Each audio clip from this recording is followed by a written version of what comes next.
Hola, soy Alejandro de Luis, colaborador de XTB.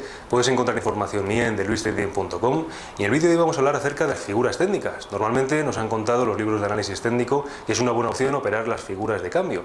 Aprenderemos hoy una forma diferente de poder operarlas. En el vídeo de hoy, los fallos de las figuras. Fallos de figura.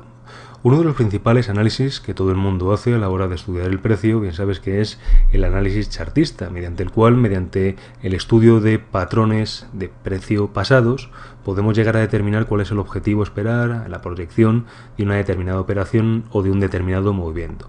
Ya sabes que el análisis chartista lo que se basa precisamente es en esto, en las formaciones de precios, mediante los cuales a modo de dibujitos en el gráfico podremos llegar a determinar básicamente dos cosas. Si la tendencia que está establecida va a continuar, es decir, tenemos una figura de continuación, o básicamente si la tendencia establecida va a cambiar mediante la aparición de una figura de vuelta. De tal forma que cuando ahora veamos uno de esos dos tipos de figura, pues podemos esperar o bien un cambio o bien una continuidad. Acuérdate que hablamos de probabilidades. Ya sabes que no soy un defensor del análisis técnico a día de hoy para poder utilizarlo como si fuera un sistema de trading, pero sí nos sirve para poder entender cuál es el sentimiento de mercado, que el sentimiento de mercado básicamente puede ser o bien alcista, o bien bajista, o bien lateral.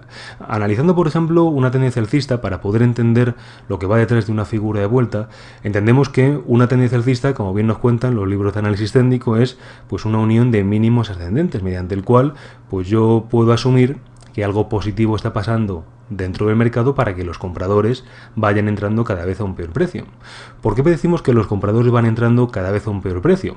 Bueno, obviamente nada puede subir si antes no se ha ejercido una presión compradora sobre ese determinado activo.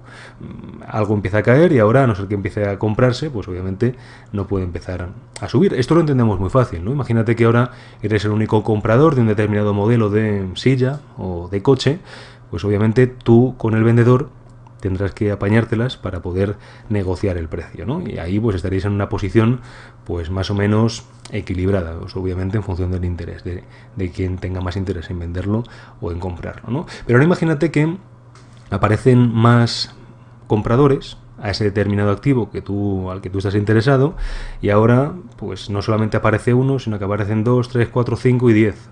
¿Quién se llevará ese determinado activo? Pues lo que está claro es que quien más pague por él. Bueno, así funciona el mercado. Cuanto más presión compradora se ejerza sobre un determinado momento, sobre un determinado activo en un determinado momento, pues obviamente el precio empezará a escalar, ¿no? Esto pasa cuando ponemos órdenes tipo mercado, órdenes tipo stop, quitamos liquidez al mercado y arrastramos, por decirlo así, pues el mercado de la dirección a donde se está poniendo la orden, ¿no? Así que cuando vayas viendo esta unión de mínimos ascendentes, pues empezaremos a ver que la tendencia está formándose, ¿no? Bueno, ¿qué nos indica una figura de vuelta? Pues obviamente que esta unión de mínimos ascendentes se está dejando de formar. Vemos, por ejemplo, el caso de un cabeza con hombros, ¿no? La figura más conocida de estos patrones de vuelta, y a partir de la cual pues se basan el resto de figuras de vuelta, ¿no? Ves que se produce la unión de mínimos ascendentes hasta que llega un punto en que los compradores, después de B y tocar C, en vez de entrar a un punto más alto, pues deciden pues esperan al último punto donde entraron. Bueno, aquí ya nos está dando un primer síntoma de aviso. Los compradores ya no están asumiendo un mayor riesgo, sino que están esperando al último punto donde entraron. No solamente eso, sino que a la hora de retomar el precio, sabemos que además normalmente eso suelen ser compras defensivas, atendiendo el criterio de un soporte-resistencia, cuando el precio retoma al alza, no solamente eso ves, sino que vemos además que no son capaces de pues llevar el precio por encima de lo que sería el máximo de la cabeza, sino que encima empiezan a entrar ventas y el precio llega a romper incluso los últimos mínimos.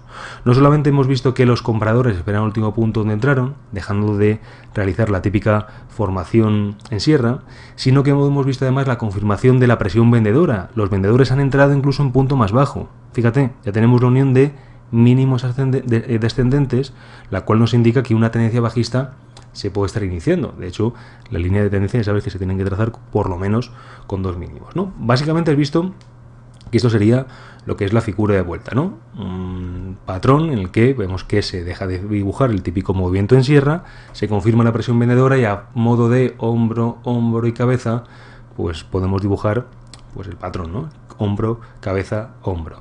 Ya sabes que luego a forma de soporte, que puede tener una cierta inclinación, tenemos una línea clavicular, ¿no? Línea de cuello, a partir del cual a la ruptura pues nos está marcando la confirmación. Ya sabes que todo esto va acompañado también con un patrón de precio que en principio debería ser descendente y demás, ¿no? Esto es la típica figura de vuelta, la cual nos se puede estar avisando de que la tendencia está cambiando, y una figura muy seguida y que nos está indicando una presión bajista.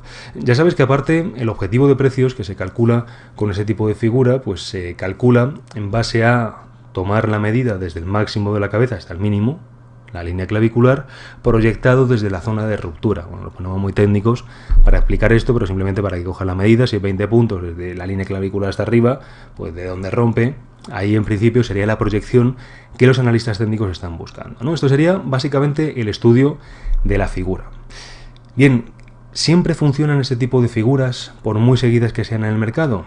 Bueno, pues tenemos que decir que obviamente no. La realidad es que no solamente pues no funcionan siempre, sino que fallan además muy a menudo. Esto nos deja dos lecciones claras. En primer lugar, ningún patrón es infalible, y en segundo lugar hay que estar muy atentos a las señales que invaliden un determinado análisis.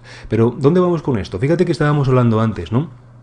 La unión de mínimos ascendentes, máximos descendentes, perdón, nos está marcando una presión bajista, una figura muy vuelta que nos está marcando un cambio de estructura en el mercado, y ahora de repente falla. Bueno, por lo que ya sabemos, por ejemplo, tienes ahí con los movimientos en escalera, ya sabes que me gusta mucho seguirlos, que son movimientos del precio, los cuales, pues después de una tendencia alcista, al ver una ruptura de soporte en falso, rápidamente giran sobre sí mismos. Ya sabes que lo que me está indicando ahí es que eso es un nido de vendedores, porque cuando aparentemente se van rompiendo niveles y ahora el mercado se mueve en sentido contrario, todos aquellos que confiaron en ese punto de ruptura tienen que cerrar posiciones. ¿Cómo se cierran posiciones en el caso de que todo el mundo se haya creído una tendencia bajista o un cambio de tendencia y se haya confirmado incluso con la ruptura de línea clavicular? ¿Cómo cierran todos estos? Pues lo que está claro es que tendrán que cerrar, si han vendido, comprando. ¿Qué pasa al ejercer una gran presión compradora? Pues que vemos una aceleración del precio en sentido contrario. Como bien decimos, esto es un nido de vendedores. Si todos los vendedores tienen que cerrar, pues veremos una aceleración del precio, ¿vale? Bueno, fíjate, porque esto sería lo que sería el fallo de figuras, los cuales nos dan una pista muy importante de ver cuándo una tendencia puede llegar no solamente a debilitarse, como todo el mundo está esperando, sino además a fortalecerse y meter un rally a corto plazo. ¿Dónde normalmente estaría la confirmación de este tipo de movimientos? Bueno, normalmente está lo que sería la ruptura del hombro derecho, ¿vale? ¿Cuál sería entonces el objetivo a esperar? Bueno, como mínimo sería el máximo de la cabeza. Bien, ¿cómo podríamos utilizar esto en nuestra operativa? Pues básicamente, pues de dos formas, o bien simplemente para poder meter sistemas tendenciales una vez que veamos un fallo de figura, o bien operarlo como si fuera un simple sistema cuando por lo menos la distancia desde el máximo o desde donde colocaría el punto de stop de la entrada me vaya más allá de 1,5 dos veces, ¿vale? Es decir, que si el máximo de la cabeza lo tenemos del hombro derecho lo tenemos casi al lado de la cabeza, pues obviamente ese movimiento no nos merecerá tanto la pena, por mucho que podamos ver un probable rally. Sin embargo, si el hombro derecho nos marca en un punto bajo en proporción a lo que sería el máximo de la cabeza, será un punto interesante. En cualquier caso, ¿qué podremos esperar después de ver ese tipo de movimientos? Pues un movimiento vertical. Bien sabes que casi todas las rupturas son rupturas en falso, salvo aquellas que se producen después de un movimiento en contra al que todo el mundo está esperando. Y las figuras de vuelta, cuando fallan, nos dan una pista muy interesante. Visto por ejemplo esto, podemos ver cómo se produce un patrón con cierta frecuencia, muy a corto plazo, y se produce justamente después o en zonas de techo. Cuando ves un techo, por ejemplo, en un marco temporal mayor, veíamos hoy, por ejemplo, en el gráfico del DAX, en gráfico de una hora, un techo sabes que normalmente son zonas en las que pues muchos participantes están posicionados para ahora operar en sentido contrario. Es decir, el mercado sube mucho, tienden a poner órdenes limitadas de venta en zonas de techo. Bien, ¿qué pasa con esto? Bien, son pistas fundamentales. Sabemos, por ejemplo, uno de los vídeos que tenemos en esta sección, el cazatechos y el comesuelos. Bien sabes que cuando el precio sube mucho, mucha gente tiende a empezar a vender. Bueno, ¿qué pasa cuando empiezan a vender? Pues obviamente se tiene que ver reflejado en el precio. Veíamos una resistencia en un marco temporal mayor. Si nos vamos a un marco temporal menor y ahora empezamos a ver lo que podría ser una figura de vuelta, cuando esta falla, vemos que el precio se acelera. O bien poco después de una zona de resistencia, o bien justamente después de la zona de resistencia, como por ejemplo estábamos viendo en el DAX hoy. Te animo a que eches un vistazo a este tipo de movimientos y por supuesto que los incorpores en tu operativa. Buen trading. Hasta aquí el vídeo de hoy, espero que te haya gustado y te sirva en tu operativa, y recuerda que si eres cliente de XTB, te espero en mi sala de trading en delistrading.com para que podamos operar juntos en el mercado. Buen trading.